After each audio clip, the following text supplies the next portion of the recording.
what occupies you so that I have a more of a grasp of what particular you're with at National Academy and what it is you're actually concerning yourself with so that we here in the community can aid you in whatever way we can.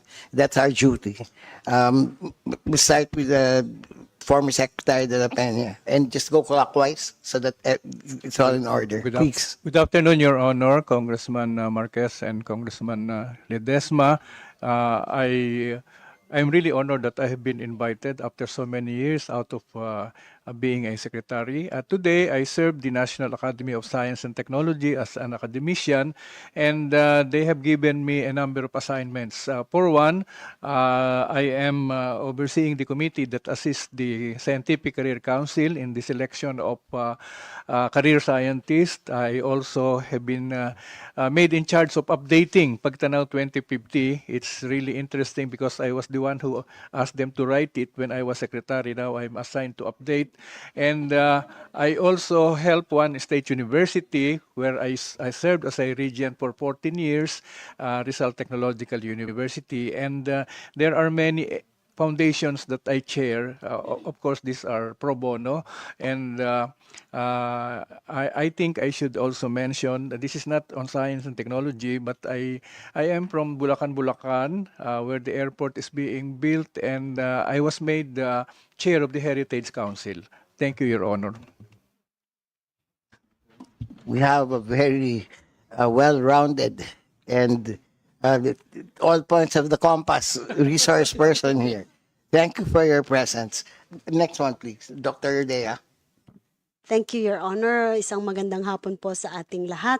Ako po si Lea Buendia, currently Undersecretary for Research and Development of the Department of Science and Technology. We oversee all R&D activities on science, technology, and innovation. In all aspects, we have metals industry, we have industrial technology, we have Philippine textile, we have Philippine nuclear, we have metals. We have food and nutrition.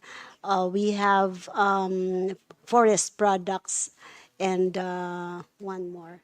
I forgot one more. We have seven, and currently we're going into the IRR for the Virology and Vaccine Institute of the Philippines.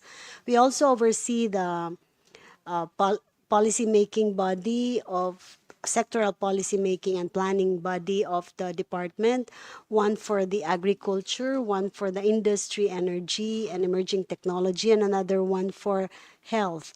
And we also have another one for basic research. So essentially, the aim is to provide research funds and at the same time conduct R&D on the different sectors of society. Thank you, sir.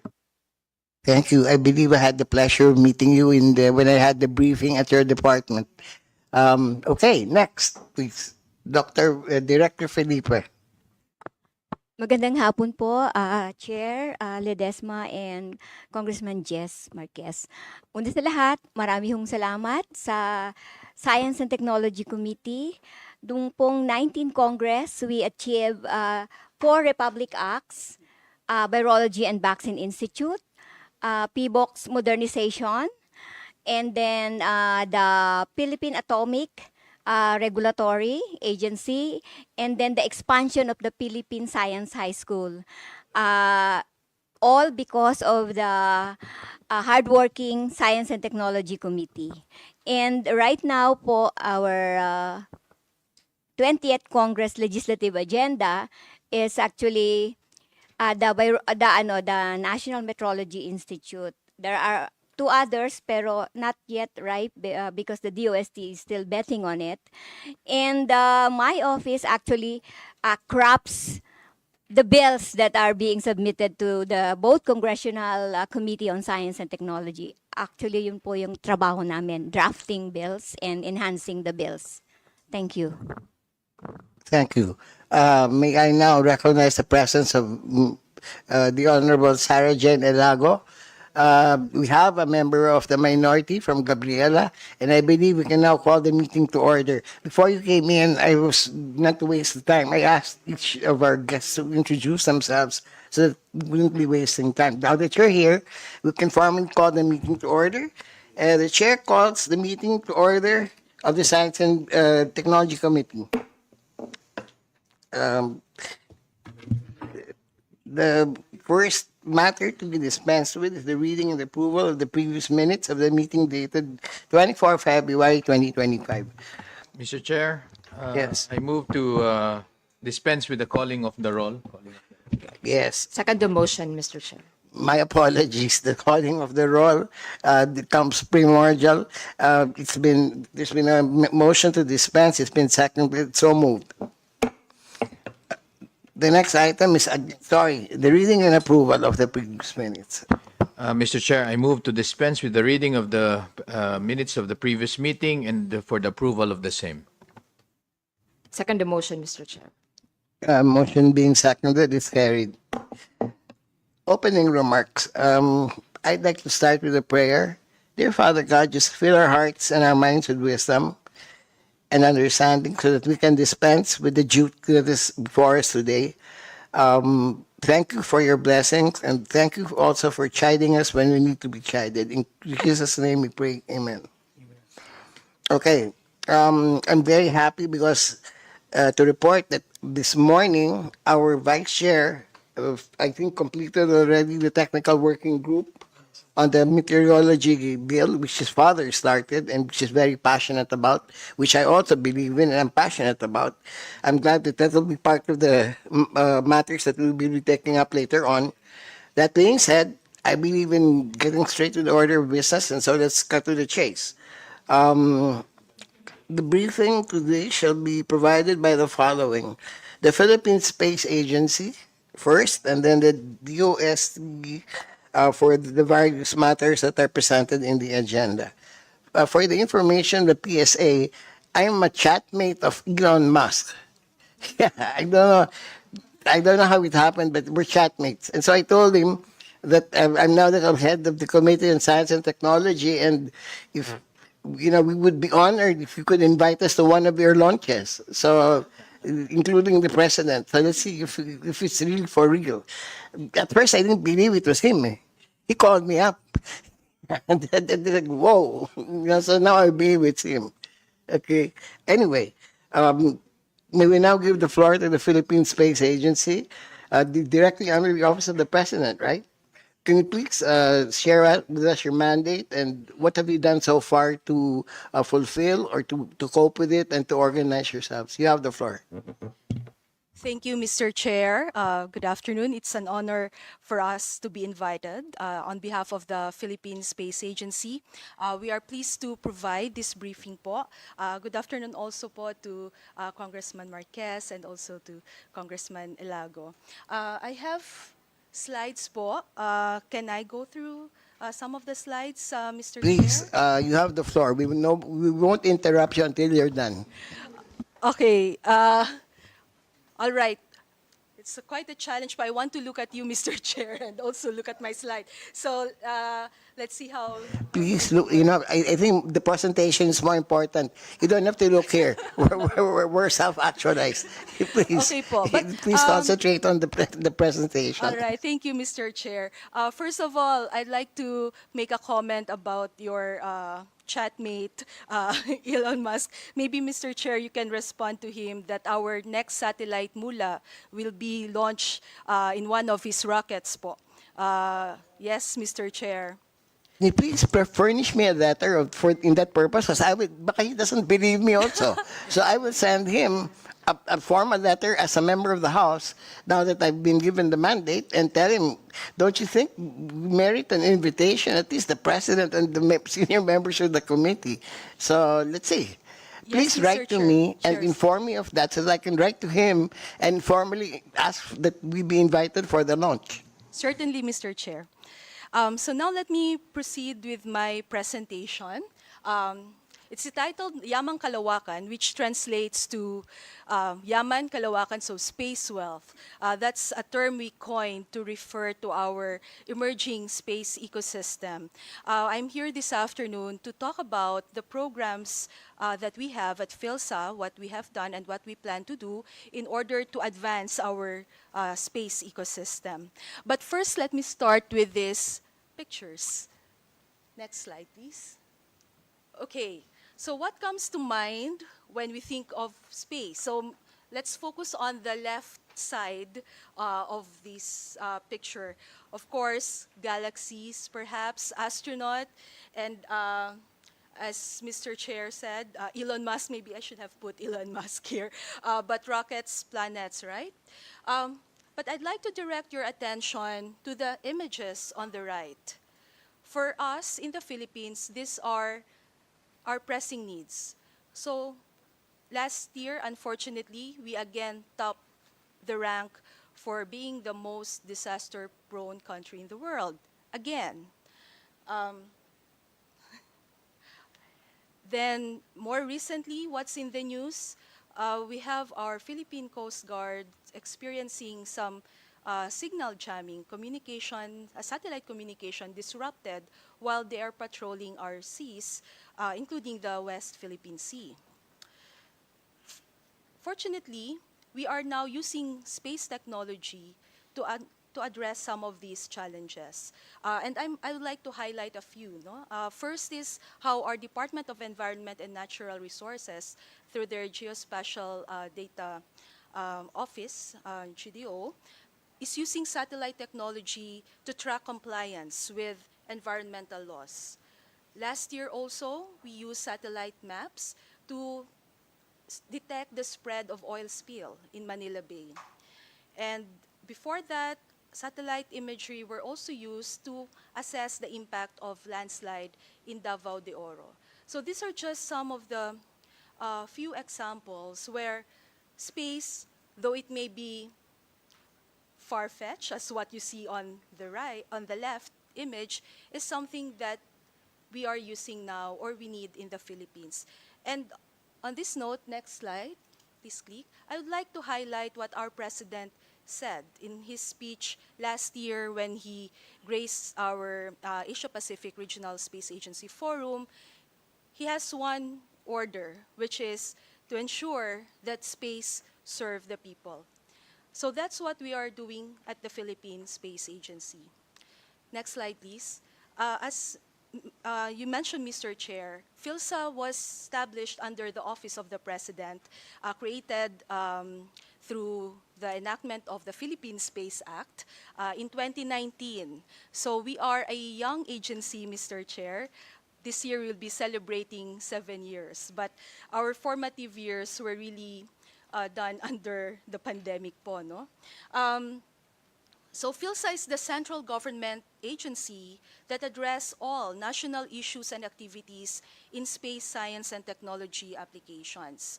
So we are under the Office of the President for purposes of policy and program coordination and to ensure alignment in national policies and priorities.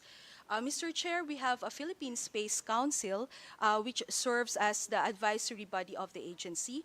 And I'm pleased to inform you, Mr. Chair, that you are a member of the Philippine Space Council. The chair of the Committee on Science and Technology po is a member along with the Committee of S&T in the Senate po.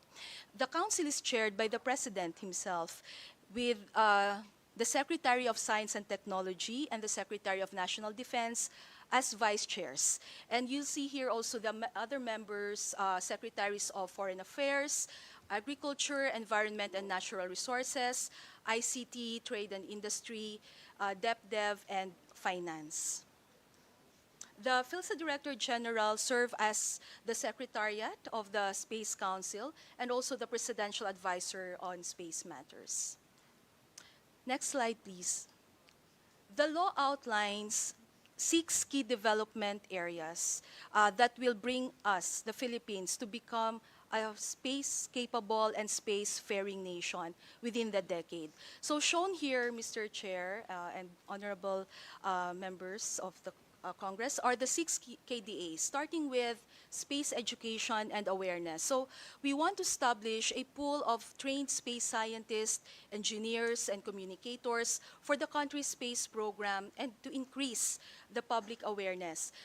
That's why, Mr. Chair, in my first slide, I start with something that shows the contrast, what we think of space and what it really means for us. No? So we need to elevate the awareness of what space can bring to our people.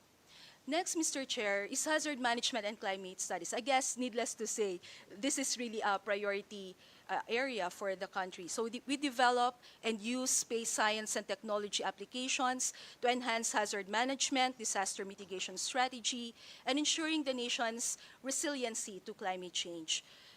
Third is space research and development. So we conduct R&D endeavors in vital areas of space, science, technology, and allied fields. So we are charting the future, Mr. Chair. So as we apply what we already have, we make sure that it is also ready. We have innovation as well for securing the future, and that's where cutting-edge R&D comes in. Then, fourth is space industry and capacity building. Mr. Chair, the space economy is projected to be $8 trillion industry by the end of this decade. We want a slice of that pie, Mr. Chairs. So that is why we are developing also our domestic space industry. We enlist the private sectors to be involved and to cooperate on building the local space ecosystem. Fifth is national security and development. So this refers to preservation and enhancement of the country's national security and promotion of development through space application. And finally, but not the least, is international cooperation. We leapfrog from other space actors who are more advanced than us, and also those that are developing like us. So we forge international partnerships and collaboration as we aim to become a key player in the global space community. Next slide. So to address these key development areas, we use as our framework what we call the space value chain. So just allow me, Mr. Chair, to introduce this concept and how they are related to each other. So it's a value chain. So there's a start, and really it wraps around. No? So it's a full chain. Medyo maliit lang po yung arrows, no, from left to right, but we start on the leftmost part, which is the capacity to develop upstream infrastructure. So this is the critical infrastructure that goes up, no? The satellite, rockets. Then we have accessibility and suitability of services, so making sure that what we measure or what we collect from space gets to the ground, no? And we are able to distribute that by having capacity to bring these services to the ground. We also develop capacity to generate insights from this data. And finally, having the ability to mobilize and act on this insight. And at the end of the chain, you see here the socioeconomic value realized and measured, which is really what we want to achieve. Now, what we are doing at PhilSA is to strive to create value or add value at each component of the chain po. And you see below the enabling mechanism, research and development, education and capacity building, public outreach, and policy planning and international cooperation. Now, with this concept in place po, allow me to highlight two flagship programs of PhilSA. Next. But sorry, before that po pala, sorry. Let me introduce first the space ecosystem. No? Okay, there you go. All right. I have already introduced this Philippine Space Council early on, but you see here the different sectors which we regard as a vital part or component of the space ecosystem. So we are not just focusing our activities within the agency only. We are also enabling the different sectors that constitute the space ecosystem. So that includes our research and development sector. So we have SUCs and colleges. We have scholarship programs po that support graduate students who want to take on advanced degree. We also support other R&D institutions.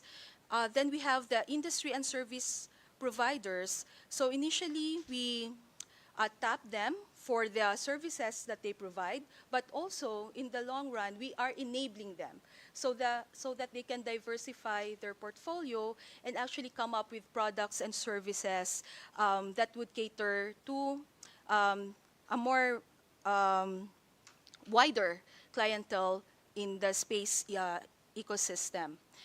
Then we have our international partners, both bilateral and multilateral. One of them is the UN Office for Outer Space Affairs, or UNUSA, where we have recently signed an extension of our agreement po, no? So we have 5 years cooperation with them, and now another 5 years. And we have several bilateral partners, including our counterpart space agencies abroad. And then also private foreign partners. As for the government po, we have the national government agencies. You see here some samples of the sector. It is not a comprehensive list po, but you see security and defense, agriculture, environment, DRRM, education, foreign relations, to name a few. So we provide space-enabled services, data and information to them, as well as to the local government units. And finally, the general public. No? So we disseminate information on space activities and how it affects them, but also we enjoin the public to also help us. No? So through our citizen science program po, there are opportunities for them to also contribute in what we are doing at PhilSA. As you'll see po, Mr. Chair, the arrows here are bidirectional. So it's really a two-way relationship with the members of the space ecosystem. Okay. So now, as I said, I would like to highlight two flagship programs of the agency. First is in translating satellite data to tangible socioeconomic benefits. So we start with what we already have, and we make sure we use it at its full potential. And what you see here, next slide. Ayan po. So what you see here is a collection of satellites that we access. There are different clusters po, which include sovereign satellites. So these are the ones that we develop and control ourselves. But a big portion of these are open source. So they are really free, currently po free data. No? So we use them. We also have commercial. These are a bit expensive, but what we do is to maximize their use by adding value to it and making sure that other users from the government, from the research agencies can also use the same data that we acquire. And then in the middle, you see here po, disaster charter activated. So these are the satellites that we get additional access to whenever we are struck by disaster. And you'll see some of them are commercial, but this is being given to us as part of an international agreement. So far, next slide, since 2022, using the satellite data that from the various sources I showed previously, we have produced more than 70,000 maps. You see there some of the examples.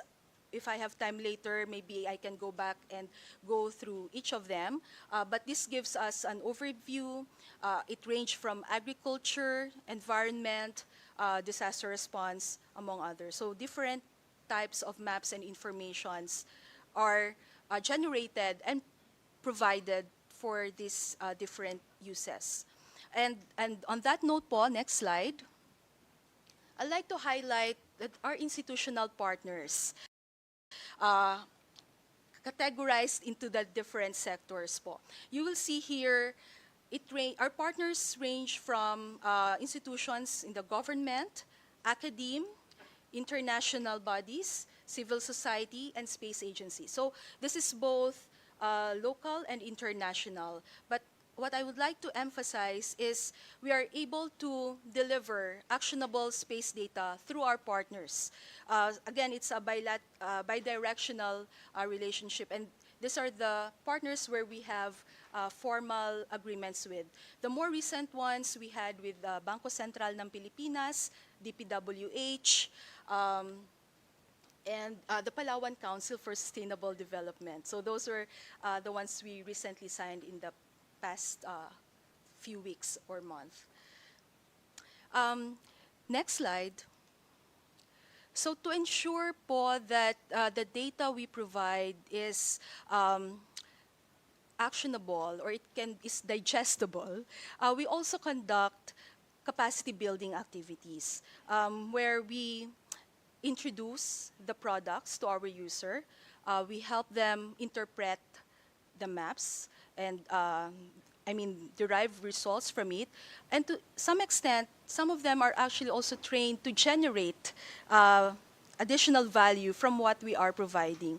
So one project that we are doing is Pinas project po, where we go around the country and offer this workshop. The workshop includes assessment of needs of the localities and distribution of a data package that they can already use upfront po. And also identifying partners like an SUC which we can use as a way to continue our capacity development. And so far po, you see in the map, these are the areas where we have been and through our Pinas project. And our target po is to cover the rest of the country, remaining regions, by second quarter of this year. Although with the MC114, we may be limited, so we'll be creative po on how to disseminate this without traveling too much po. So, on the rightmost side, we ensure that there is access to data po, no? So you see here, the first two has something to do with the satellite maps that we produce. There is a dashboard which acts as a window to appreciate, no? What are the different products, how they are being used. And then Daloy is the ordering system, no? So that's where you request for data, and the data is delivered through Daloy.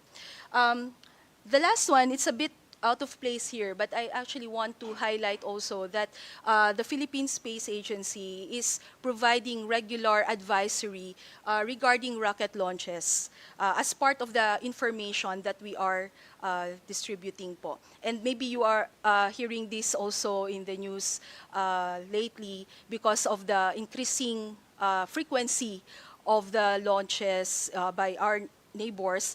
We are also having heightened activity in terms of providing advisory and warning po to our citizen. All right, so that's the first flagship po. The next, I'll move to the next one. So as I said, we start with what we already have. And you see, we use a lot of data from foreign entities. But we also want to develop domestic capability, especially with the, what's happening right now, the changing international order. We need to ensure that we have access to this data regardless of the decisions made by our foreign partners. And that's where developing our capability to build satellites and control them ourselves are very important. And DOST is here po, they have this foresight even before the space agency was born. I'm showing here the roadmap, but really you see here, it starts 2016. The agency was established 2019. In case, Mr. Chair, you're wondering, the earlier days po in this roadmap is through the initiative of DOST, which led to the launch of our first microsatellite, Diwata 1. I was fortunate to be with Sec Boy at that time po. And then it was followed by Diwata 2, which is still up there in orbit.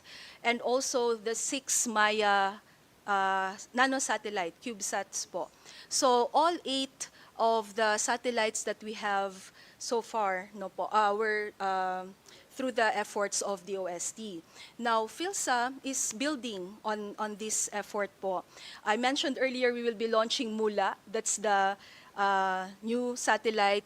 The first phase was started by the OST, but when PhilSA was established in 2019, we take on the role na po to continue the development. And I'm also pleased to inform the OST po, we are about to complete the satellite this year and hopefully launch it within the year as well.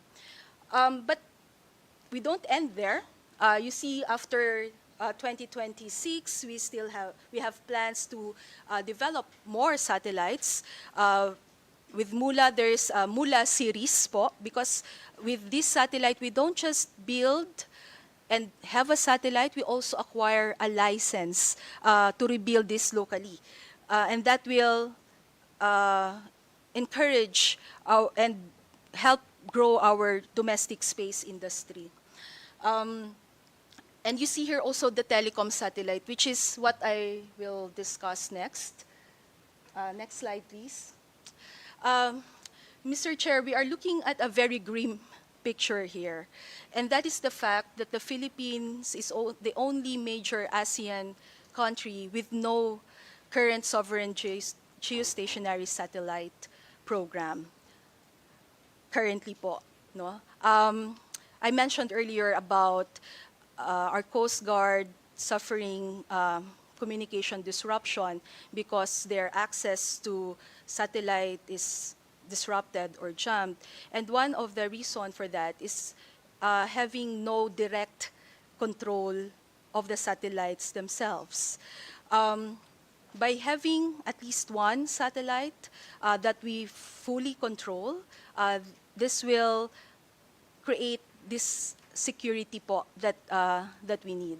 And we are trying to address this in collaboration with the ICT, our Department of National Defense, and also with our Coast Guard, who is one of our direct users of this technology. So aside from the satellites po, we also build the ground infrastructure that support satellite development and operations. First, I'd like to highlight the ground stations that PhilSA is currently managing right now. They were developed under the OST din po before as part of our space program, but now we're turned over to PhilSA. So this include the ground station in Quezon City and also in Davao, and I think we're discussing po with the OST on the Iloilo ground station. But we are also building a new one next year po, a new ground station. And also, for the first time po, a satellite assembly and integration testing facility. Kasi before po, all the satellites that we build, we use other countries' laboratory to build them. Except for the Maya, the CubeSat po, we built it here, but we have a small laboratory in the university that allows us to do that. But if we want to upscale it and attract industry, we need to invest in an infrastructure that can support local industry. And that's what we are doing with building our satellite assembly, integration, and testing facility. And lastly po, I have a couple of slides na lang po pala. So, but before my last slide, so this one, this year we will be publishing the Philippine Space Industry Development Plan. So it's a roadmap, a 10-year roadmap on how we want to build our space industry. I've been talking about it earlier po, but there is a potential here. I already mentioned how much this industry is worth, and we want to be there and na hindi po tayo mahuli. So there's really a potential in developing our space industry. Next is, you may have heard po in the news that we are also now looking at developing a spaceport. A couple of weeks ago, we signed a 5-party agreement with PhilSA, the ICT, CESA, a Korean company, and a local company that will demonstrate rocket launch here from Philippine soil. This is not going to space pa po, but this is just suborbital. It's a sounding rocket. But by doing this test launch, we will achieve 2 things. First is a demonstration of liquid propellant launch, so that's on the technology side, which will be the first time here in the Philippines. And then on the policy side, along with this test launch po, ilalatag natin yung guidelines for safe conduct of these activities. So that will be coming hand in hand with the launch, with this test launch. And this is something po that we are hoping to achieve within a year's time frame. Okay, so this is my last slide na po, Mr. Chair. There are many more that we're doing at PhilSA, but I just want to highlight, of course, behind those activities, the progress that we have made, is the people. The agency po right now is 246 people strong. Maybe it's not that much really, but we started in 2020 with 1. So for us, this is good development. And we are growing not just internally. You also see here po our education programs benefiting scholars. We have a partnership with Fulbright, and we have our Ad Astra scholarship program as well. And we cater to interns din po for short-term training and appreciation of what we do at PhilSA. So I'll end here po muna, Mr. Chair, Your Honors, and let me know if you need more information po about what we are doing at the Philippine Space Agency. Thank you po. Thank you for your presentation. I do agree. The vital role right now for me is internal, looking for the hazards. Our city had our master development plan done in Singapore, and it was very thorough. It's a 6-volume master plan. And hazard mapping, the mapping and hazard mapping comprise one whole volume. Okay, so it's very important, right? It's inward looking. I think at this point in time, like when Haiyan came, the ones who warned us were the Americans, diba? From the naval station in Hawaii. I think we should be more open in that. The PSA should have an open platform so that anybody can access it sooner. When parang make the people aware that if they go to the PSA, they can access maps and access current data, especially when we have a disaster, diba, on our hands, either past, pre or post. Kasi importante yan eh. Okay. Now, I'd like to, at this time, also acknowledge the presence of the Honorable Banban Amontado. I've worked with your father-in-law and the members of your family from the 10th Congress up to the 20th.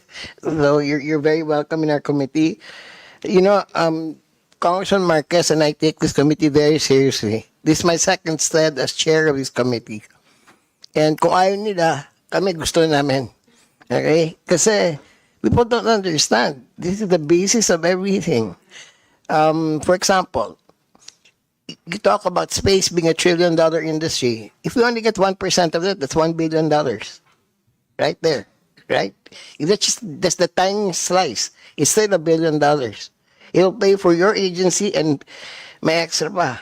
Okay? So, rest assured, whatever you need, like that MCIA 114, if that prevents you, I'm amazed because the 4th largest island in the Philippines, our island, hasn't been briefed or capacity builded yet. I'll pay for it personally. I have the resources. So there's a difference between me and against others. I deploy my own resources if necessary kasi that's life saving eh, no? So yeah. At Bohol, yun. Please, yung Visayas, wag niyo naman kalimutan kasi watak-watak kami pero marami rin kami kaya, no? That being said, okay, shall we move on to the next so that we don't waste anybody's time? I believe that the Department of Science and Technology, can you please explain what we're here for? The second to present is the from the Office of the Undersecretary for Research and Development regarding Balik Scientists. Yusek Bunday. Thank you very much, Your Honors. And I think I have my slides as well. If the Secretariat can flash the slides. Thank you. So the Balik Scientist Program started off as early as 1975. It's almost more than 50 years. So golden anniversary na po. It started in 1975, but during that time, there was very limited funds to support the Balik scientists. So the next slide will show us that the Balik Scientist actually is a brain gain program initiative of the government which aims to tap the ingenuity and the expertise of the Filipinos abroad. And this is to strengthen the science, technology, and innovation capabilities of our local researchers. This complements what we have here and what we do not have here. So these are researchers being trained or mentored by the Balik scientists, both in the academe, the public, and the private sector, and even the industry. The next slide shows us that the program overview, it actually aims to accelerate the flow of new technologies in the Philippines from abroad, coming from our Filipino scientists who resides abroad. So they also are promoting knowledge sharing in this aspect that is vital to national development. And it also strengthens the capabilities of not only our researchers, but even our local government units as of the moment. The next slide provides us that the program, as I have stated earlier, started as early as 1975 through a presidential decree signed by former President Ferdinand Marcos. And this was strengthened through an executive order in 1993. But it was only in June 2018 that the program has been enacted into law through RA 11035. And DOST has put into place the implementing rules and regulations of the law in October of 2018. And over the years, its importance has been highly recognized by everybody. So the next slide will show us that these are the priority areas of the Balik scientists, where it's anchored on the Harmonized National Research and Development Agenda of 2022 to 2028. Further, these are implemented through the DOST 4 pillars, namely the human well-being, wealth creation, wealth protection, and sustainability. And now we would like also to implement these 4 pillars through what we call our Horizon for economic development. The next slide will show us the incentives that we provide for the Balik scientists through our 3 sectoral planning councils of the department, who is in charge of the implementation of the Balik Scientists Program, but it is through the Office of the Undersecretary for Research and Development that oversees the overall program implementation and likewise reports the accomplishments to several agencies needing its information. So there are general incentives provided by the Balik scientists, such as travel and medical insurance, and active participation in DOST R&D programs and projects. However, there are specific objectives, specific incentives per type of engagement. There are three kinds of engagement. One is the short-term, the medium-term, and the long-term Balik Scientist program engagement. So for the short-term and the medium-term, we provide one round-trip airfare and a daily allowance amounting to $200 per day or higher depending on the prevailing UNDP rate. And it should be noted, however, that the short-term and medium-term participation to DOST Research and Development Program is only limited, meaning they mentor the academe or the researchers, and it is the researchers who apply for research funds from the Department of Science and Technology. This is for accountability purposes. But usually, the Balik Scientists acts as advisors, as mentors to support in the project implementation. The long-term Balik Scientists are entitled to one-way ticket airfare, a special relocation benefit amounting to 40,000 pesos per month, which is on top of their salary provided by the host institution. The long-term Balik Scientists are those who repatriated already to stay in the Philippines for good. And they are hosted or they are engaged and salaried by the host institution. For example, a university can host one long-term Balik Scientist and they pay for their salary as professors or even as researchers. And the Balik Scientist, if he is on a long-term engagement already, may now participate to provide and submit proposals as project leaders.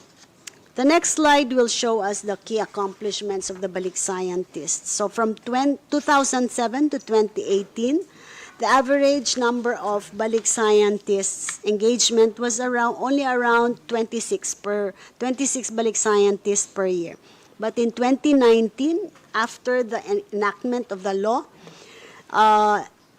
it reached to a total of about 57 Balik Scientists engaged per year. So you see the great jump in the engagement. So, but if you will also see that after 2019, there has been a decrease because of the COVID-19, where there was no exchanges of Balik Scientists due to closure of the borders. But as of March 2026, we have already a total of 700 Balik Scientists with 958 engagements, helping more than 165 institutions across 16 regions of the country. You will note that there is not a one-to-one correspondence between the Balik Scientists and the engagements because the Balik Scientists can do more Balik Scientists. They can come back several times and even be engaged for several times. The next slide will show us the distribution of the engagements. The next slide, please. The distribution of the engagement across the three sectors of the Balik Scientists. One will be on the industry, energy, and emerging technology. The other one on the agriculture, aquatic, and natural resources, and the third will be on health. And the largest portion, comprise about 43% of the total, is represented by the industry, energy, and emerging technology. So you see the expertise is really coming from the Balik Scientists when it comes to emerging technologies. And this is followed by the agriculture, aquatic, and natural resources, considering the nature of the Philippines, also in agriculture, which is 29.4%. And the health constitutes a share of 27.6%. The next slide will show us the key accomplishment. The Balik Scientists has partnered already with 165 host institutions. And these partnerships are vital in conducting research, innovation, and even capacity building in the Philippines. The next slide shows us the map where the Balik's, next slide please. The Balik scientist is present across the various regions of the Philippines, while the regions like BARM, Region 9 and 12 have limited presence. The National Capital Region has the largest number of engagements with 407, followed by Region 4A with 75 and Region 6 with 51.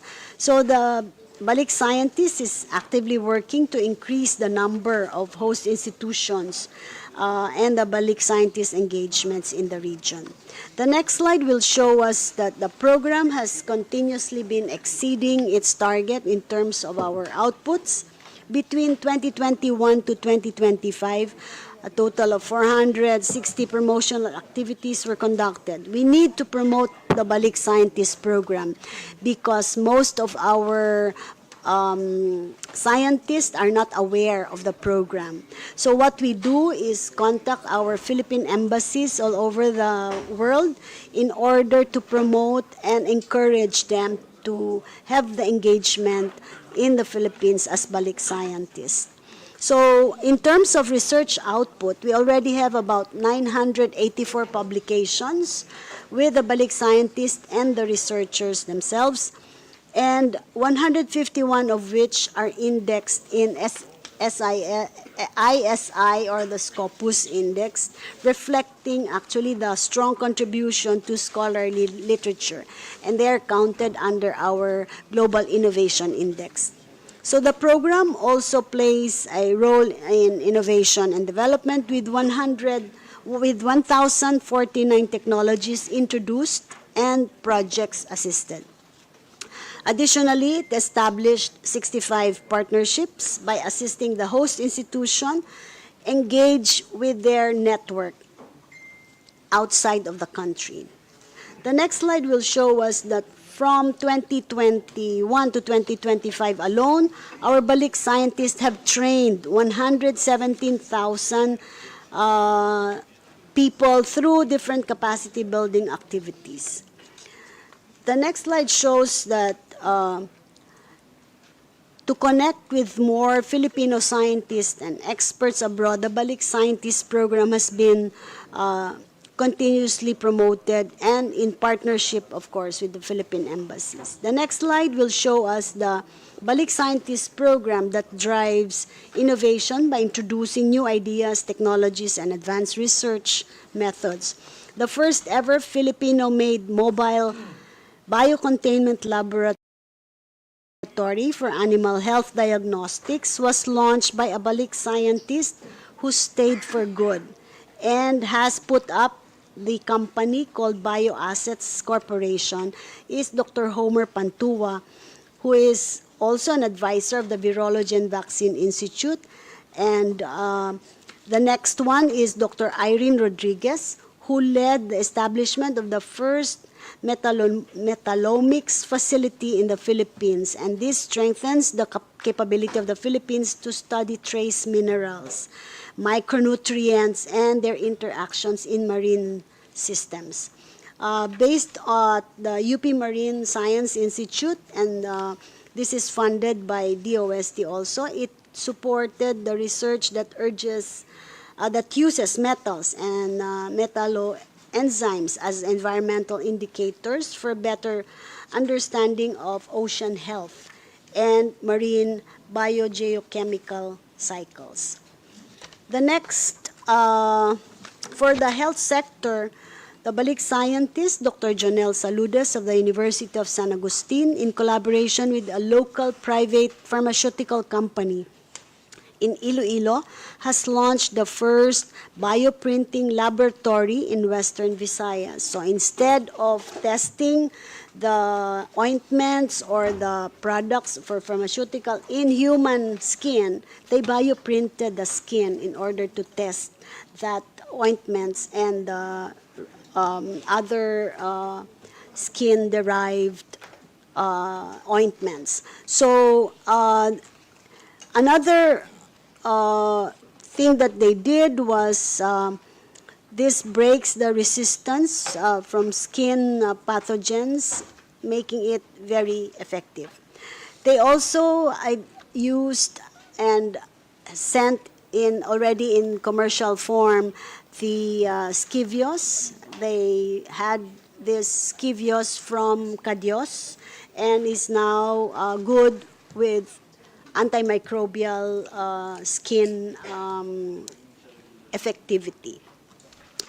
Another balik scientist, Dr. Christine Joyce Porto, an adult neurologist and expert in molecular medicine and neurogenetics, leads a pioneering neurogenetics programs at the Quirino Memorial Medical Center.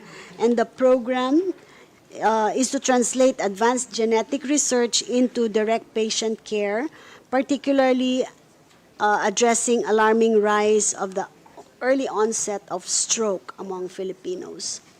For the industry, energy, and emerging technology sector, the next slide will show us that the Balik scientist, Dr. Mario Rebosura Jr., brings extensive expertise to Maynilad Water Services as his host institution and helped improve Maynilad's wastewater treatment processes. So his contribution focused on biosolids management, enhancing anaerobic digestion facilities, and promoting sustainable energy recovery from waste. So his work supports DOST and Maynilad's goal of moving towards a circular economy for a more sustainable future.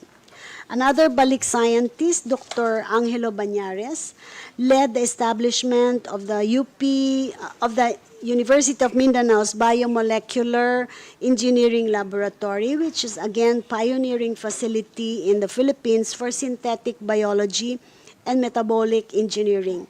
And he is currently engaged with the Pampanga State University as well in developing the Center for Advanced Biotechnology and Bioengineering for Circular Economy. A key objective of his engagement is to promote the use of microorganisms as natural chemical factories to produce essential molecules for various industries, reducing industrial resilience on fossil fuels and providing more sustainable solution. So the next slide shows us that the Balik scientists also contribute significantly to scientific advancement of their host institutions and the country as a whole through different activities. And some of them are capacity building and knowledge sharing, assessment activities, R&D activities, production of policy papers and journal articles, and even curriculum development for our state colleges and universities, and of course policy review and formulation, and of course advancing linkages. The next slide shows us that in addition to the activities of the Balik scientists, they also connect their host institutions with international universities or even academe and their other networks in order to leverage their own global networks. So they strengthen ties with local institutions, fostering partnerships with the support of the national development. So they refer and they help identify and link our institutions to their networks abroad so that they expand the program's reach and impact. And they also create channels of collaboration across borders and discipline.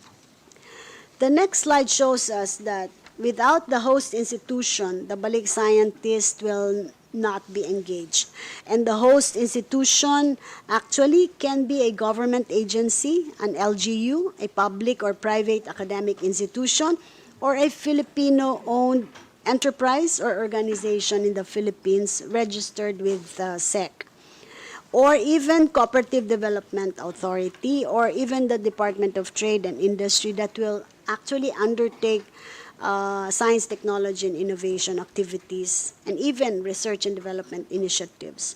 So to ensure that the research activities and other tasks, the host institution should also work to provide appropriate resources or counterpart incentives such as space in the institution, even support for the travel within the institution, and even coordination activities or even support staff.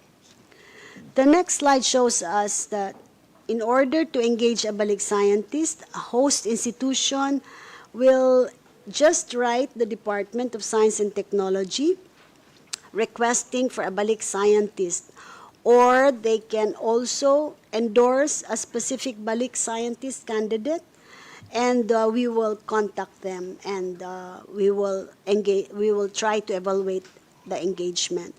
Or alternatively, the institution seeking to connect with experts can directly coordinate even with the Philippine Embassy and ask for a specific expertise that they need. These are just the testimonials of our balik scientists. The balik scientists, actually, we think that it is more than a vehicle for national development. It's a journey of fulfillment also for our Filipino scientists. After years of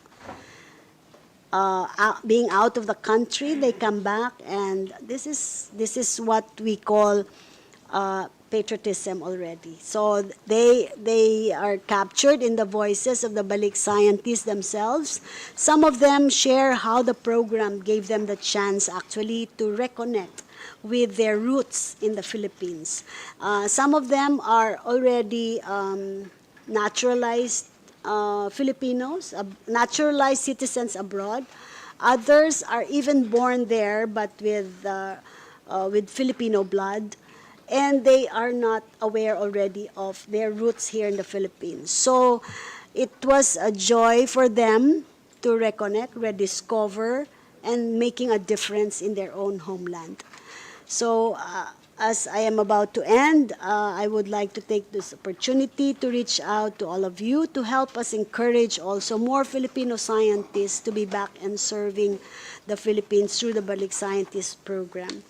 The support that has been given by the law is that currently we are provided a total amount of 170 million pesos to engage balik scientists. But if we wanted to really pursue the balik scientist as a vehicle for development, I think we should be provided more funds in order to engage more balik scientists. And at the department level, we were not given the funds. It's only in the councils that implement the balik scientists. But overall, like I'm accountable to the outputs of the balik scientists. So that is where we actually needed funds, and even people who will implement the Balik Scientist Program. So with that, I am very thankful for the opportunity. Thank you, Your Honors. Thank you for your presentation. It's obvious that your budget, that 174 million, is minuscule compared to what we waste. Okay, I won't discuss anymore that issue because it's already been regurgitated to death. But as one of the top taxpaying Filipinos, I feel really horrible. In fact, I feel violated. That all the taxes I paid in the last decade, which are substantial, pretty much get wasted. So anyway, that being said, please, you can count on this committee. Those of us who are present here are active. We will fight for you. We will provide the funding because funding directs policy and action. And so we intend to do that in the 20th Congress. Thank you. Yes, I'd like to add, I discovered a balik scientist. Her name is Dr. Cristina Clarice Escueta. She came from Harvard. And she's doing, on her own, she came back. Her research is based on nanotechnology and cancer. So she's now at the Eastern Visayas State University. So perhaps you should get in touch with her. She came from Harvard. So she came back on her own. So, sayang, di ba? Kung pwedeng we can probably invite her or this committee will invite her at a certain point to share her findings and share her experiences as a balik scientist. Anyway, Committee Secretary, the next item, please.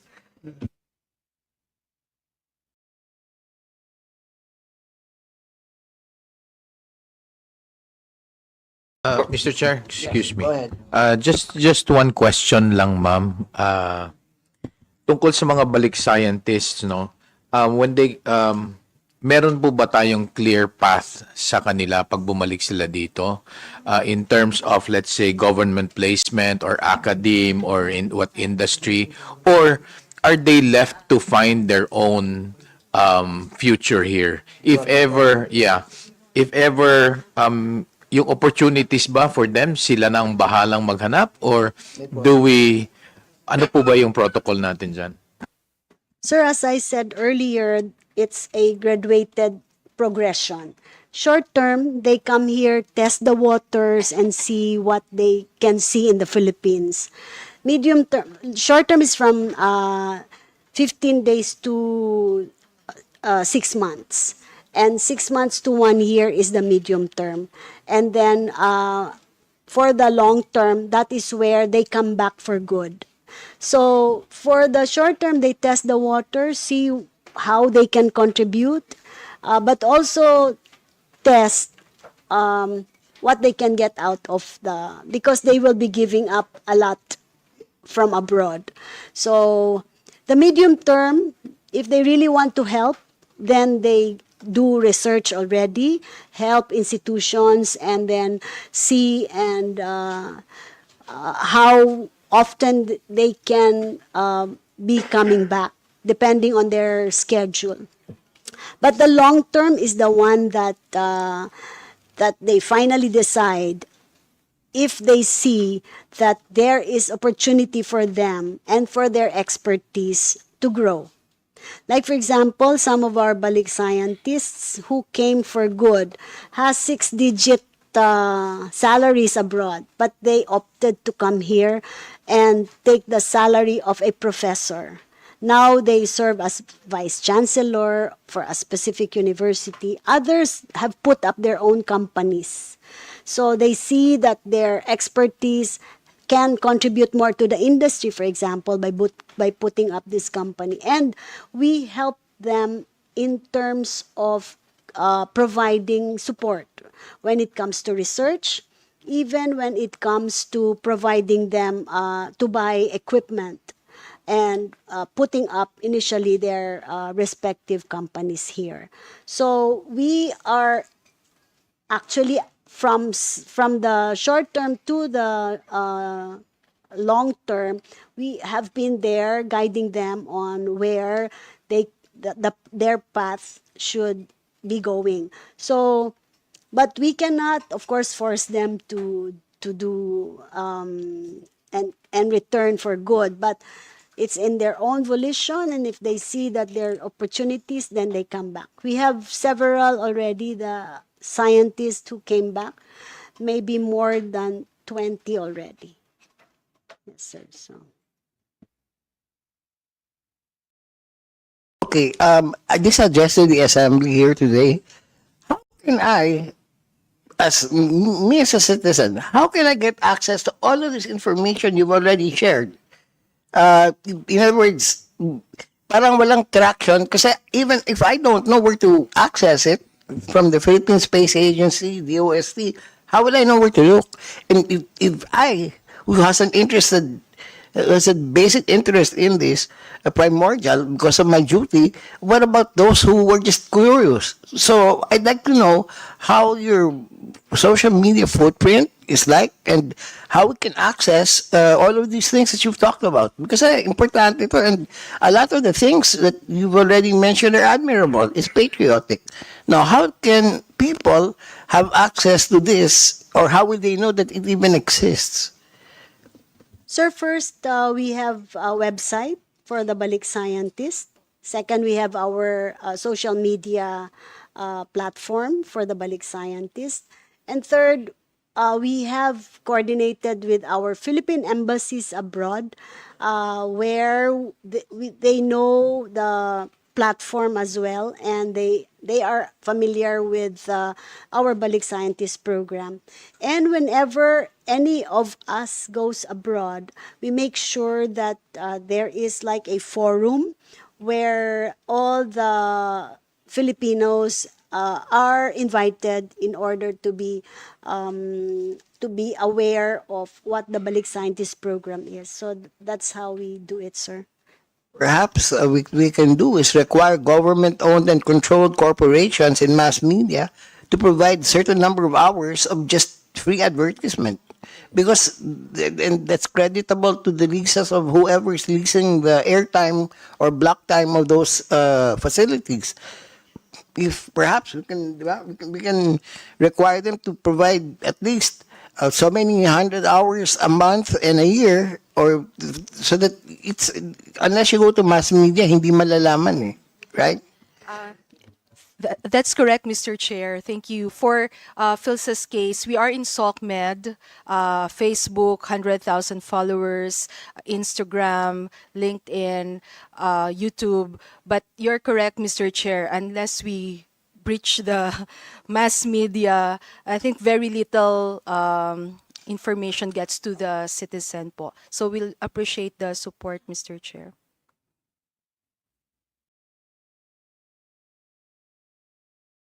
Like to jump a step and recognize the National Academy of Sciences because the person has other commitments. Please, Dr. De La Peña, you have the floor, and you can make your presentation. Thank you, Your Honor. I just want to also make some comments regarding the Balik Scientist because I have seen very good experience that we had with them.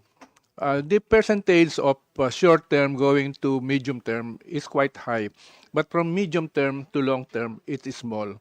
And if there is one place that I can show you to see how the Balik Scientists have helped, I would show you the University of San Agustin in Iloilo, because at that time the University of San Agustin had actually problems, the labor problems, etc., etc.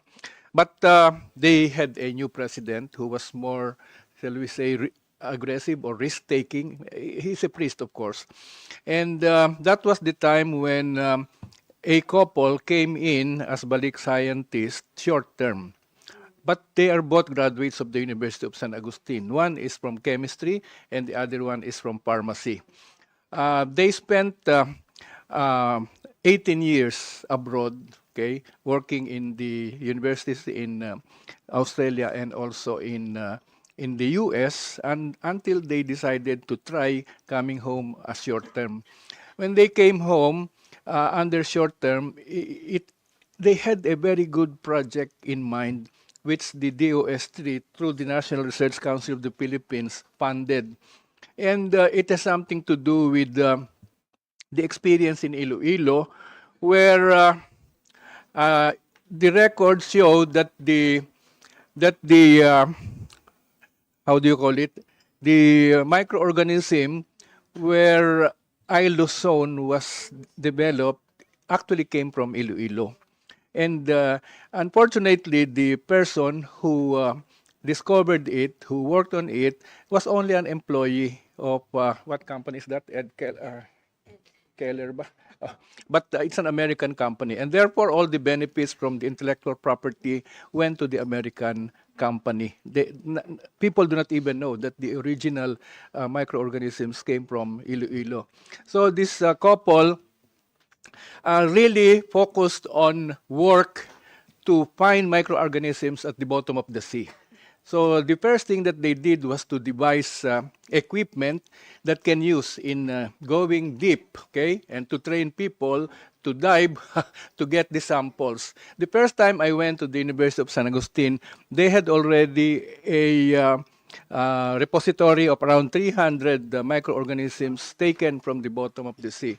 Before I left as secretary, they already had 3,000.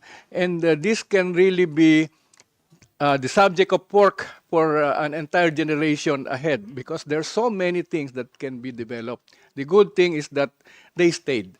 And San Agustin had really, shall we say, attained a very high level of recognition for their work. There are other examples in the area of balik scientists, but we just have to make it known. Sabi mo nga, Chair, parang hindi alam ng ordinary people yung mga nangyayari. I agree with you. And something has to be improved in the area of dissemination. So yun lang po. At merong isang parang gustong mangyari tungkol dito. Hindi lang scientist ang pwedeng magbalik. Yung mga nagkaroon ng mapakahabang experience sa industry abroad should be accorded the same privilege. They may not be scientists, but they have a lot to bring in. People who have worked for decades abroad and have learned a lot of new technologies, they can be considered as balik industrialists, balik engineers, or whatever. They don't consider themselves as scientists, but they know a lot. So I think that's something that we can probably consider having a legislation on that. Thank you, Mr. Your Honor. Well, I think the word to capture that is human capital. Yes, yes. So it doesn't matter what field you're in, oceanographers, deep drilling experts who drill up to over 1,000 meters. All of these, just the ocean alone, you will find so many things. Some of them are signal intelligence members. They used to be in the Navy. They know all these things that's happening now with China, where they're jamming us. They have answers for that if they were working in the U.S. Navy in submarines. So, precisely, intellectual property experts who are, in fact, human capital laden, like for me, I'm in agriculture. I want to go to the next level already. I'm thinking of putting probes already within the farms so that I know when it needs irrigation, and I'm going to electrify and automate everything. But how many can do that? I'm one of the few. So, but to share this with other people is important. I've known from the 80s that you have to balance your soil. Just the macro, micro, and trace elements, if they're out of whack, it affects your yields, So these are things that are easily passable, easily translatable, and the farmers will understand it immediately. Hindi mahirap. Even the return to organics is vital. So yes, perhaps we should expand the coverage not only for scientists but those with intellectual property capacity to provide human capital. I think we call it the Human Capital Act. So if you will help us draft that, we would be very welcome and we would embrace it. You mentioned two terms that will be the subject of my presentation: human capital and oceans. So anyway, I also like your idea, Your Honor, of requiring our media outfits to devote some time to cover science and technology in the same way that they cover many things that is purely entertainment. Okay. So I have a few slides to show, Your Honor, and I will start with the first page. So this is NAST is the National Academy of Science and Technology, and Pagtanaw is the Science, Technology, and Innovation Foresight that was developed in the year 2021. They call it Pagtanaw 2050 because it is supposed to cover 30 years ahead, up to 2050. As a backgrounder, Mr. Chairman, I was invited by the Academy of Science of Malaysia in 2018 to witness the turnover of their Science, Technology, and Innovation Foresight to the Prime Minister. So it was an honor for me to be invited and to speak. And being innovative does not mean that everything will come from you. So I copied. In other words, I saw it is good. So when I came home, I asked the National Academy of Science and Technology, can we prepare a science, technology, innovation foresight for the Philippines? And they said yes. We provided the needed funds. And even if they had to work during the COVID period, this was from 2019 to 2021, they were able to come up with the document in November of 2021 and distributed it to the public in 2022, April. And this is what I would like to show you, Mr. Chair. Next slide. I won't deal much about what the National Academy of Science is. It's really a recognition body and supposed to be a policy-giving body, particularly to the executive, the legislative. Next slide. The mandates, as shown at the bottom, is really more of a recognition function. So it is the conferment of the Order of National Scientists, and the mandate, as shown here, is really more of policy recommendations, and of course, there are special concerns that we cover, and I will go through them one by one. Next slide, please. The advisory function. So we have linkages. This is, we belong to the network of academies. For example, we have the Academy of Australia, the Academy of Japan, the Academy of Malaysia, the Academy of Turkey. They are all linked with us through a network, and we compare notes from time to time. Next slide, please. We have the mandates as shown here. It's already repetitive. Formulation of policy recommendations on relevant science and technology concerns. And I have to admit, Mr. Chair, that the real medium through which these policies can be developed and translated into something strategic and actionable is through legislation. And I'm happy to repeat what Director Lita Suerte mentioned here, that for the past, I think, 2 decades, we have really passed very, very critical pieces of legislation, thanks to the Congress. It can deal with the organizational structure. It can deal with investments. It can deal with what to do in times of crisis. It can do. It can be related to incentives and policies related to national goals. So, for example, during the COVID period, we had to convene the National Academy of Science to talk about specific decisions that were needed because of the crisis. Now, in terms of mandates na yun, ano? Now, Pagtanaw 2050 actually is based on a definition that was given to us. We can show maybe the definition from the European Commission on what foresight means. Nandiyan ba yun? Hindi, balik pa. An earlier slide. Wala dyan? Wala dyan. Anyway, baka ito yung ipinasingit namin. But when we talk of foresight, it is the application of systematic, participatory, future intelligence gathering, and medium to long-term vision building process to informing present-day decisions and mobilizing joint actions. This is bringing together key agents of change and various sources of knowledge in order to develop strategic visions and anticipatory intelligence. What is good about having a foresight, Mr. Chair, is that even if you transition from administration to administration, there is something that they can look at. Yeah, okay.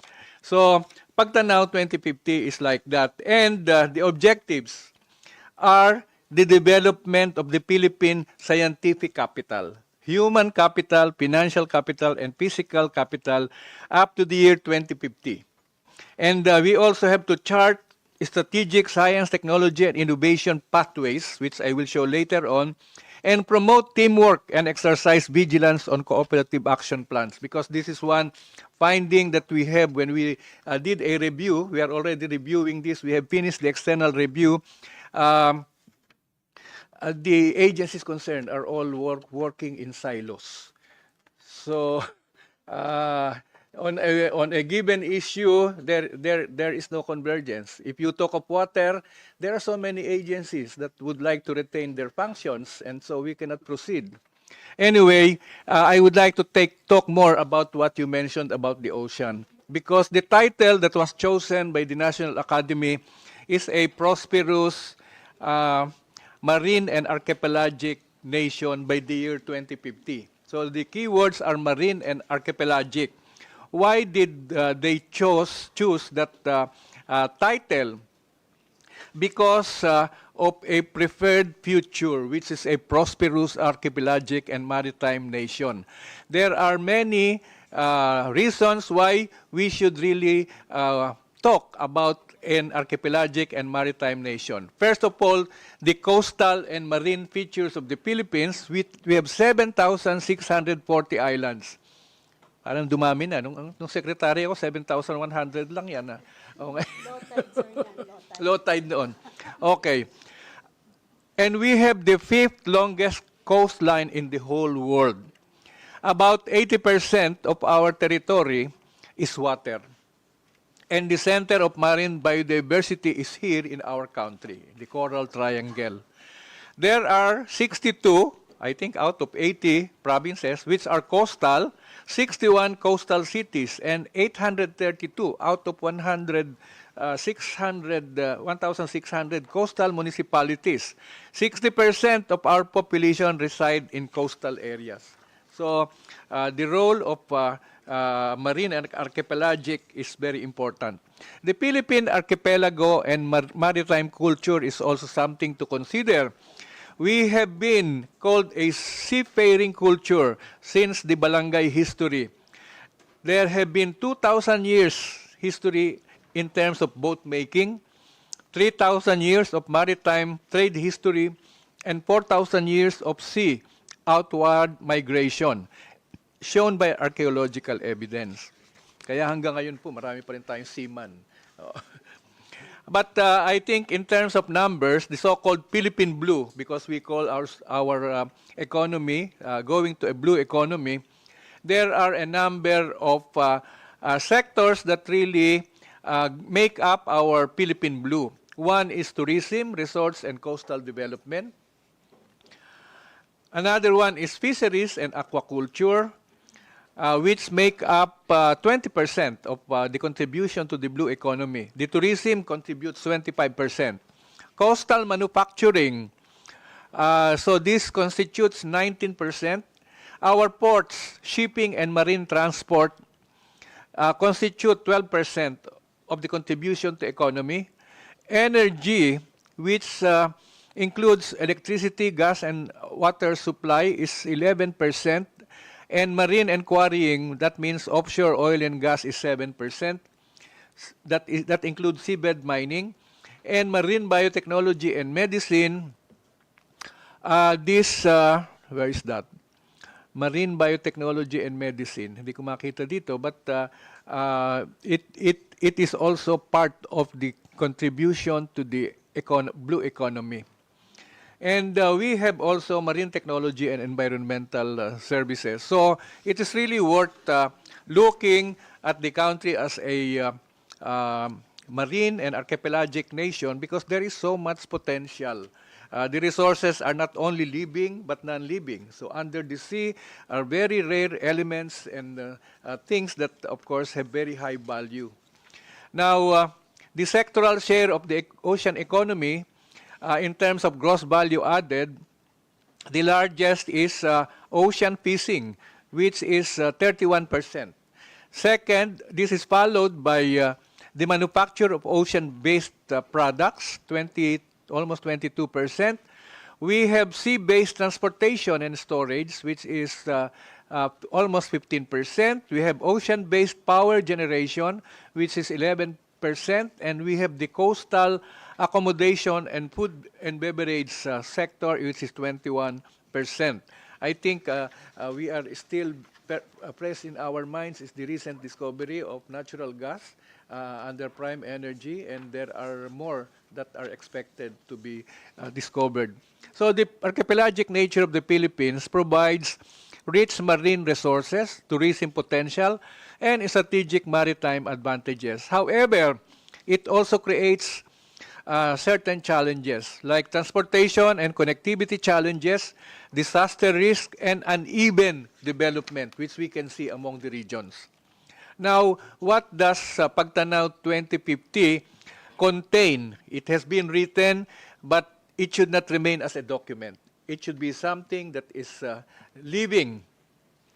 The first part, the section 1, is the making of the document, which really included people from the different areas of arts and sciences and humanities. So this document was not only done by engineers and scientists, but also by social scientists who have been involved. The other section would be an observation of the mega trends. There is something that, of course, needs to be updated because of the existence of COVID during the 2019 to 21 period. There has been so much written about pandemics in Pagtanaw 2050. And of course, the other thing that we think should be looked at as a megatrend is in the space technologies, which has been reported earlier. Now, setting the sights on the future has to be consistent with the Philippine goals and aspirations. So we had the goal as developed by NEDA, this Ambition 2040, and every 5 years we have a medium-term development plan that contains the vision and goals. But really, we need something that can transcend the different administrations for continuity. Well, I can say that maybe DOST is one of those departments who has continuity in terms of programs and projects. Now, we also identified the so-called key operational areas, which I will show after this, where our efforts should be directed and which should be considered by the different stakeholders in our economy. And then we had a section which dealt with the uncertainties, the risk, the shocks, and the black swans. Initially, I didn't know what black swan means. But anyway, this is leading to a roadmap for the future to ensure continuity and relevance. So in preparing this document, they used 550 references, and they listed 207 technologies that they studied. So the most important part now is the next slide, which maliit na naman, identifies the different key operational areas that are important in attaining a prosperous archipelagic and maritime nation. Although this is still subject to review because some people think that we can still reduce the number of key operational areas. So food security and nutrition is one. Energy is another. Environment, well, of course, maybe I should go from top to bottom. Food security and nutrition is one, and related to that are health systems. The next one is energy, and related to that is water, okay, because they also compete. The next one is environment and climate change, and we have space exploration that was explained earlier. This is something that our review showed should be given, shall we say, more attention. We have shelter, transportation, and infrastructure. We have governance. We have business and trade. We have science education and talent retention. We have the so-called blue economy, and we have information and communications technology. Among these 12, there are about 3 that are considered enablers. They cut across all these sectors, and these are governance, science education and talent retention, and information and communications technology. We emphasize on talent retention because, Mr. Chair, we have observed when the DOST, through the National Science and Development Board, started in 1958, we started the scholarship program. In 1960, we have about, well, less than 100 scholars a year. Today, we are producing 10,000, we are taking in 10,000 new freshman scholars every year. And so we have graduated so many. Now, what is the issue? Where will they go? Okay, very few companies have R&D. The ones who have are mostly multinationals. We have very few new items for researchers. We have very few new items for teachers who can teach science, technology, and engineering and mathematics. And so we have actually relaxed the requirement. They don't have to work with a government agency when they graduate, for as long as they stay here and do something related to technology development. And retention is very important. This is one area that is being studied by the National Academy of Science and Technology, the issue of retention.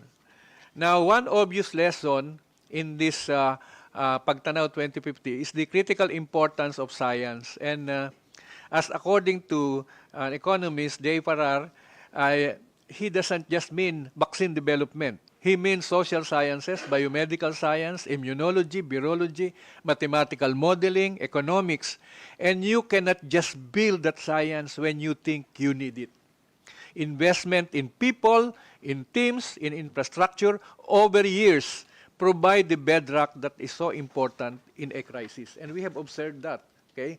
It was only when we had the COVID when we started talking about the Vaccine and Virology Institute. Okay? And there were so many other things that we were not prepared for. Even the supply chain system was not working in the case of the pharmaceuticals. And we had difficulty because it was good that many Balik scientists came during COVID. They helped a lot. Now, as a final slide, I just want to show that DOST, the National Academy of Science and Technology, is doing right now the following. Developing indicators to know whether the vision is being attained, integrating this foresight into the Department of Science and Technology Planning, and having a training program that will capacitate key personnel in foresight and futures thinking methodologies. And finally, yung sinabi niyo, Mr. Chair, a strategic communication plan. So these are the things we are doing now. And as I said, when I became a member of the Academy, I was assigned to take charge of the updating. We have done the external review first. 3 organizations volunteered to do an external review. The National Alumni Association of Philippine Science High School did a review. They did a questionnaire system and a Delphi survey. The Philippine American Academy of Science and Engineering did what they call a fireside chat to hear the thinking of Filipino scientists abroad. And finally, the Philippine Association for the Advancement of Science and Technology did the review by inviting people from industry because this was prepared mainly by academics. Okay? And so now we heard people from industry what they think about it. There are a few things that they have observed. One, it seems that there is no specifics on who will do the job. Second, there are no clear targets in milestone years. Because this is 30 years, there should be milestone targets. And third, there is no mention about how much it will cost. So, Mr. Chair, I submit this to you. Thank you. Coordination and resource allocation. So that's a key to everything that we do. How you direct the resource determines the output that you want to attain. My father told me, you don't have to reinvent the wheel, just adapt it. And I've done that all my life, and I've succeeded. So you don't have to invent a new thing. You just adapt what works. Adapt what works, apply to a Philippine condition, and then scale it up. So that we're here for that. The last thing you said was communication. Kaya I'm urging the community here, please. If you have a hard time with the GOCCs, let us know. So we will write them personally and tell them to provide block time or at least so many hours a month or a day for you to share your programs. To flash where to find you is already material. Kasi may makakakita niyan, and even in the radio, they will click on, it's a clickbait. So can you please Because what you have to show is very interesting. You never know. All it takes is one nugget, one person who's committed, and there you go. I'm an alumnus of San Agustin, pero Makati. Okay, so I'd like to meet that couple that you mentioned. Yeah. My father supported San Agustin all his life. So anyway, that being said, please tell us what you need so we will create the legislation that you require. That's it.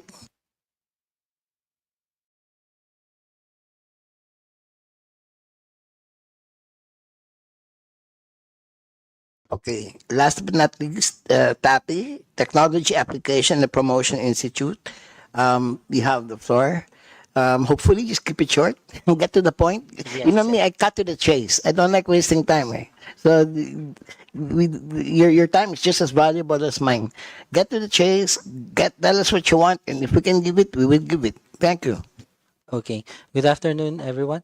Good afternoon, honorable members of the committee, distinguished guests, and colleagues. Uh, we will now be presenting what we do in TAPI, and as you mentioned, what we need. So we'll focus on those two things. For thank you. Um, yeah. So DOSC TAPI was created, next slide please, was created under 128, Executive Order 128 in 1987, and its functions were expanded by RA 7459. Next slide please. So what we do are the following. These are the mandates of TAPI. It can be summarized into three. First, we assist inventors, Filipino inventors, innovations. When you hear of inventors, we are the go-to person. We are the go-to agency. I think that's in the whole of the government. When you hear of inventors, they go to us. Also, we promote the commercialization of technologies. So when DOST comes up with a technology, we promote its commercialization. We bring it to the market. And also we market the services of other units of the department, which includes laboratory services like packaging, testing, 3D printing, and more. Next slide, please. To realize its mandates, DOST provides a wide array of services to the public. Okay. So in DOST TAPI, we follow the innovation pathway of technologies from phase 1 to phase 4. What we do is follow how they develop technologies. For phase 1, we protect their rights.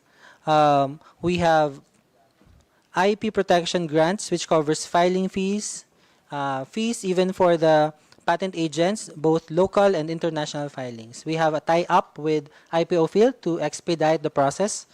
Also, for phase 2, we have pre-commercialization assistance. What we do is, if there is a technology, we try and test it if the technology is valid, if it's working, and after that, we test if the market will buy it.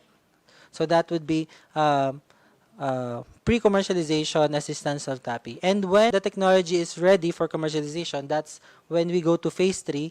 We have several services, which involves 0% loans with very competitive terms. We also provide business development assistance, such as helping them develop their own company and register with SEC and DTI. These Filipino inventors, they know how to invent, but they are not entrepreneurs, so we help them with that. And in order for their technologies to be exposed to prospective adopters, investors, as I said, they are not entrepreneurs. They don't know where to find investors, so that's where we come in. We bring them to both local and international fairs, competitions, and fora. Okay, next slide, please. So, RA 7459, or Inventors and Invention Incentives Act of the Philippines, DOST TAPI is the one who implements this law. This is primarily for to provide institutional mechanisms that supports and empower Filipino inventors and innovators. Next slide, please. So under this law, we have NICE. Back one slide. Back again. There. So for under this law, we have NICE, or the National Invention Contest and Exhibits, which is a presidential award for outstanding local inventions, and it includes utility models, industrial designs, and creative researches. Those who win the NICE can travel abroad. So we have travel assistance that pays for their round trip ticket, including the necessary expenses, so they can showcase their technology abroad. And we are happy to report that we have at least 40 winners already, gold, bronze, silver, in several events, like in Geneva, in Korea, Singapore, US. So we have done those things for our local inventors and innovators. And during those visits and competitions and fora, we try to tie them up with possible investors. For tax exemptions, we help issue certificates so that these local patent holders can go to BIR and have tax exemptions. For accreditation, Filipino inventors form societies. We call this Filipino Inventors Organizations, and we accredit them so they can join the National Inventors Week, which is done every November of every year. For IGF, we manage the fund called Invention Guarantee Fund. This is used to fund the commercialization of local technologies so they can mass produce. This is the one that I mentioned with zero interest and competitive terms. Next slide, please. So where are we going? What do we want? What do we want to do and to be? In 10 years, DSITAPI aims to be self-sustaining institution providing niche services that supports local R&D, emerging ventures, and international opportunities while generating revenue. So we want to generate revenue also. Building on our previous accomplishments, we began in 2023 by internationalizing IP applications. So we have international filings for our local inventors, funding spin-offs and startups, launching our virtual exhibit platforms. In 2024, we strengthened commercialization and we strengthened internationalization and also for the commercialization of local technologies. In 2026, we will expand Filipino technologies globally through international IP strategies, business summits, and broader technology platforms. And in 2027, we plan to increase foreign partnerships by establishing regional and international hubs and attracting investments. From 2028 to 2032, that's for several years ahead, we aim to become a recognized partner in technology transfer and commercialization while continuing to provide innovative and practical solutions. Next slide, please. So now we go to challenges. So as we mentioned, we go straight to challenges. What do we need? What help do we need from the Honorable Committee? Right now, we have insufficient funds to support our programs. Right now, we have 270 million budget for all of our activities, and just for commercialization, it's already insufficient. We had one evaluation last month, and this local technology is called Mokov. It's a mobile hub. It's actually a mobile command and a control vehicle triage with triaging. Okay. This one is a unit that goes to disastrous areas, and it's a complete package. And their funding requirements is already 150 million. That's for just one project. And we have 270 million for whole TAPI. So that's how insufficient funds we have. And these are for cutting edge technologies. If we will fund only the oil extracts, I think the funds is enough. But we cannot go to AI and those other more advanced technologies with the funds that we have. So that's for the limited funds that we have as our main concern. Also, right now we have a problem. This is more on the inventors. Tax provision interpretations the BIR has shifting interpretations of the tax exemptions of patented inventions. They used to apply exemptions to all kinds of taxes as provided by the law. It says all kinds of taxes exempted as inventor. They used to exempt inventors for income tax, VAT, excise tax. And they also applied to their own corporations. But after several years, they changed their mind. They said it's only for income tax, no longer VAT, no longer excise tax, and it's no longer for corporation. It's for sole proprietorship only. So your corporation is not eligible anymore. So this caused problems to inventors. They received deficiencies in tax payments. So nagkaroon ng retroactive effect, and it's really problematic. Okay, so that's what we have a big problem. It's how BIR interprets the law. So they told us to go to the Congress, change the law, and make it clear. Next is limitations on the use of IGF. IGF is a 10 million annual fund for annual funding for commercialization of technology. This is the same fund which we use to send inventors abroad for international exhibits.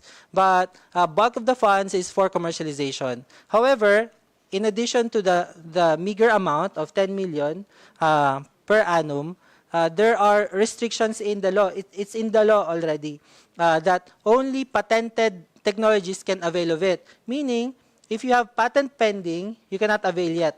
But for IPO field, of course, it's understandable you do not get the patent right away. There's a waiting period. And by the time that they receive the patent, paubos na yung life ng technology nila. So almost like 5 years na lang. So konting-konti na lang talaga yung window. Okay. Also, for IGF, another problem is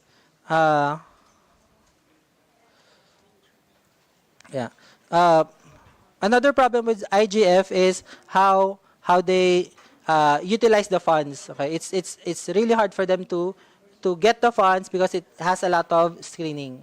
And lastly, venture financing. I think this is the most important, one of the most important challenge that we have with TAPI.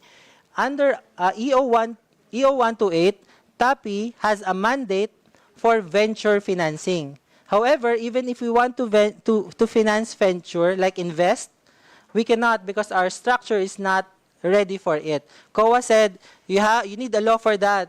Kailangan you are authorized to invest. Otherwise, you cannot do that. So we cannot really do investment, and that investment is really what local inventors need, not really loans. And that would be all for us. Thank you po.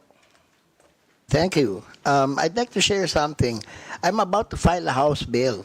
Okay, I did this and I discovered by surprise that the House bill that I am to file, if adopted by the House and the Senate, will do away with real property tax, estate taxes, and be able to reduce the VAT from 12% to 8% across the board.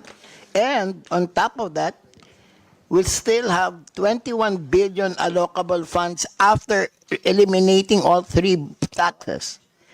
And it's a progressive tax because it's going to tax only those in the 1% of the economy who can afford and who want to avail of this particular act. Okay? It will, imagine each allocation will only involve 5,000 individuals, but will raise around 57 billion, which will allow us to do away with real property taxes, estate taxes, and have on top of that a surplus of about 21 to 25 billion allocable, and hopefully the bulk of it we can share it with the department. Anyway, just to let you know, I'm excited about that. That's what consumed my last week. That being said, let me now move for the adoption of the following House resolutions. I understand that the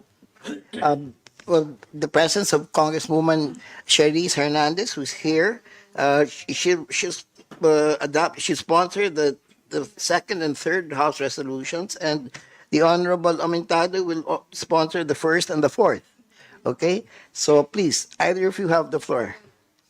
Okay, thank you, Mr. Chair. Good afternoon. Good afternoon, everyone. I move to sponsor House Resolution number 292, a resolution congratulating and commending Professor Dr. John Michael Maratas of Mindanao State University Iligan Institute of Technology for being recognized by Research.com as the #1 scientist and researcher in physics in the Philippines, and commending MSU-IIT for being ranked as the country's top university in physics, bringing great honor to Iligan City and the nation, by Representative Celso G. Rehencia.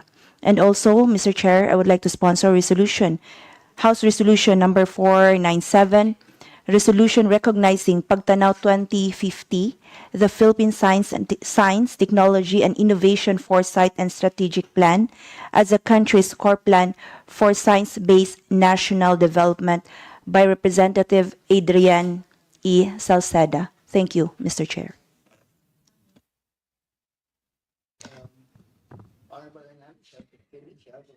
Thank you, Mr. Chair. Esteemed colleagues, good afternoon.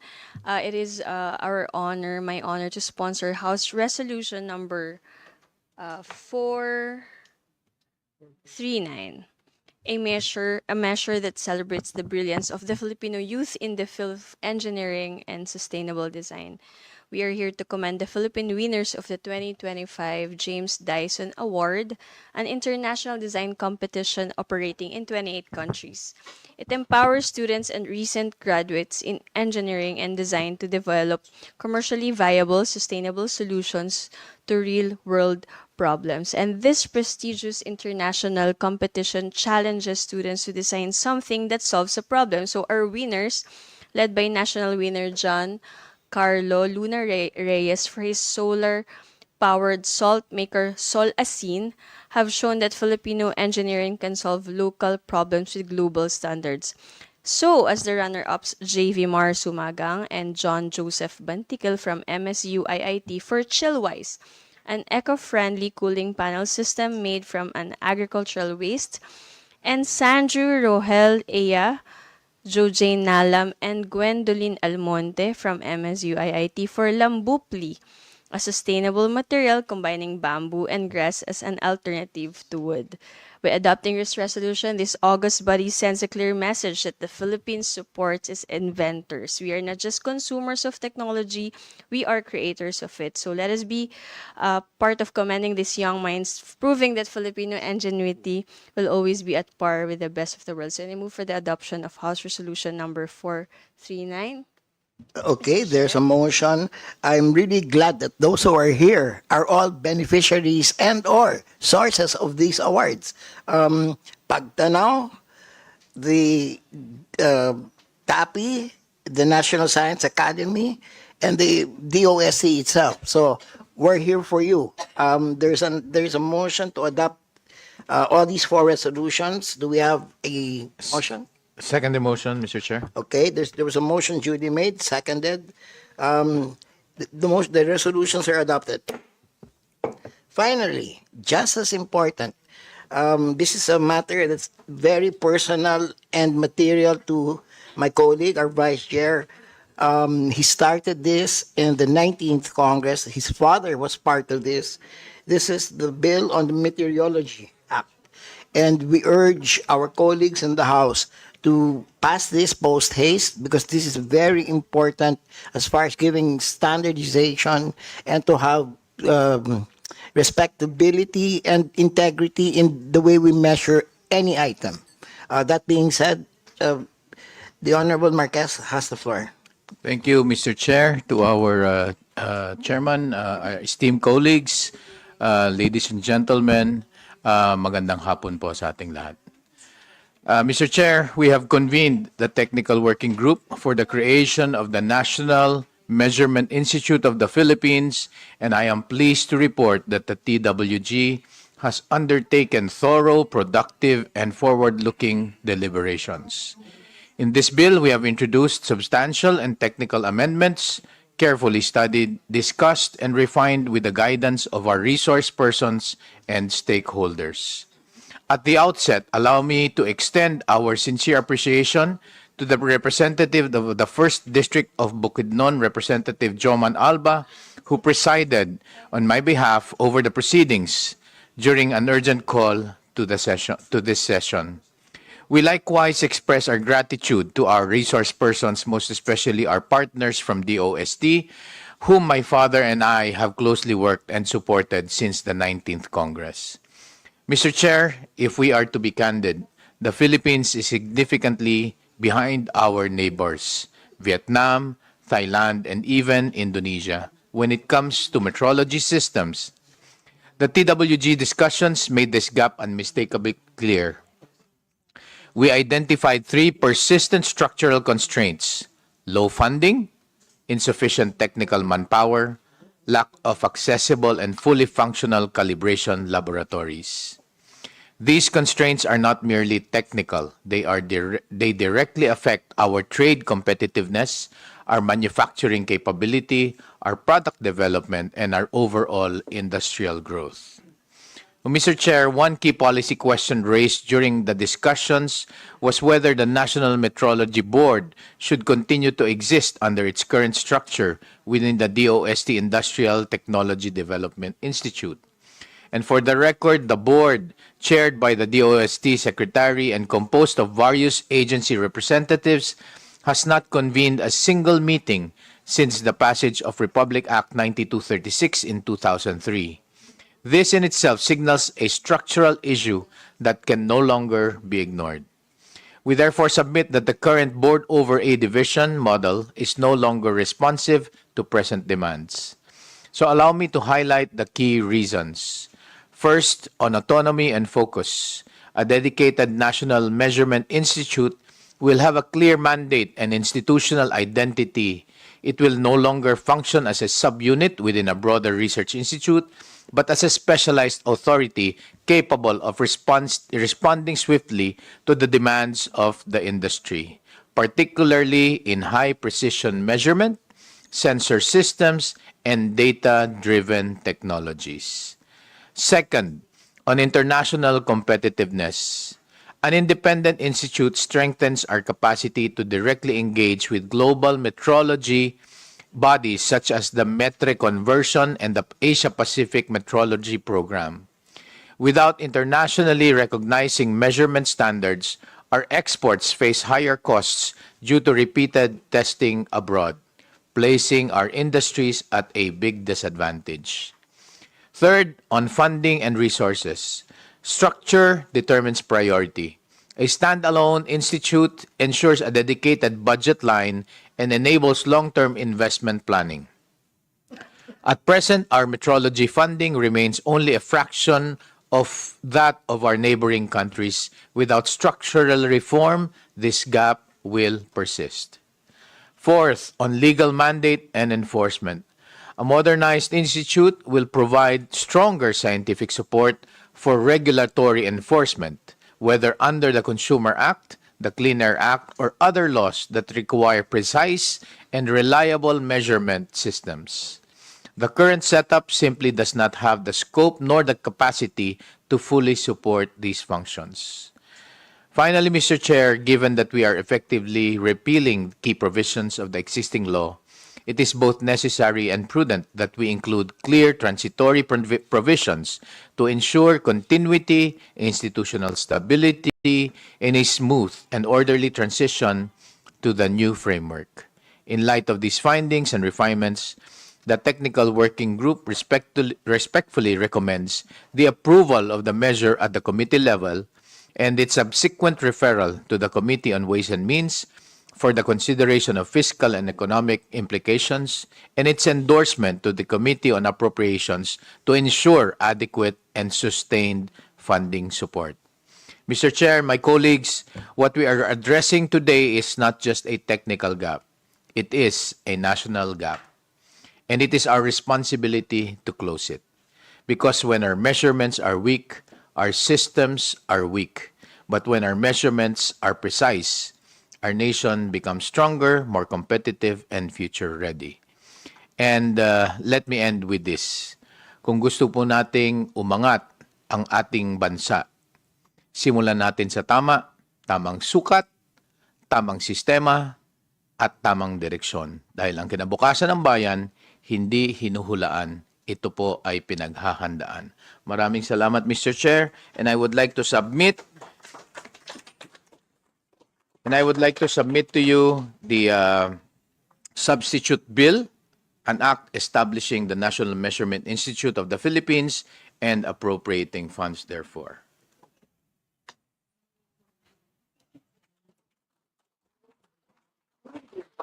Thank you, the Honorable Marquez. I was right in appointing you as the head of the technical working group. You know more than us. I don't claim to know this, and I'll be the first to admit it. Well, however, in us, in me, you have the support of a structural reform measure. I am the father of the EPIRA. I was the co-author of the General Banking Act, the Securities Act of 2000, among others, and also the adoption of the worst against the worst forms of child labor when I was labor chairman. That was the fastest adopted resolution by the ILO. It only took like 110 days. Anyway, when it comes to a structural reform measure, this representation will fight for you on the floor. So, I have a motto, kung gagawin din lang natin, bilisan na natin, huwag natin bagalan. Okay? Pestina lente. Let's make haste properly or slowly. Okay? No faster, no slower than we absolutely have to. Okay? Do we have a motion to accept the technical working group's presentation of a substitute House bill?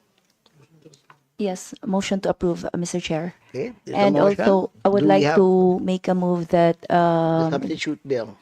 that the representatives present here be one of the co-authors of that metrology Absolutely. bill, and also the resolutions being adopted. Thank you. Second. Okay. There's a motion duly made and seconded. It's for all of you. Please note, those who have been here, including the Representative Ilago was here earlier, be made a co-author of this bill, and we will file this post haste. Thank you. Thank you. Thank you very much, Mr. Chair. I don't believe there's any other matter. Do we have a move to adjourn? Move to adjourn, Mr. Chair. The second motion. Okay. The meeting of Committee on Science and Technology is adjourned.